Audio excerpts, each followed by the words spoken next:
ഒരു സീസണിൽ ഏറ്റവും കൂടുതൽ ഗോൾ നേടുന്ന ക്ലബ്ബ് ബയൺ മ്യൂണിക്കാണ്.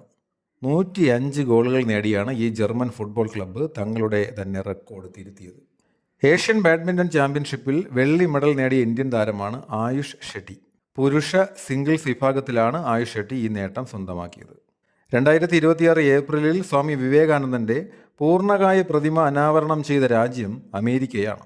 US-ലെ സിയാറ്റിലുള്ള വെസ്റ്റ് ലേക്ക് സ്ക്വയറിൽ സ്ഥാപിച്ച പ്രതിമ ഇന്ത്യൻ കോൺസൽ ജനറൽ പ്രകാശ് ഗുപ്തയും മേയർ കെയ്റ്റി വിൽസണും ചേർന്ന് അനാവരണം ചെയ്തു. അമേരിക്കയിൽ ആദ്യമായാണ് വിവേകാനന്ദൻ്റെ പൂർണ്ണകായ പ്രതിമ സ്ഥാപിക്കുന്നത്. മെനോർഗ മാസ്റ്റേഴ്സ് ചെസ് ടൂർണമെൻറ്റിൽ ജേതാവായ ഇന്ത്യൻ താരമാണ് നിഹാൽ സരിൻ.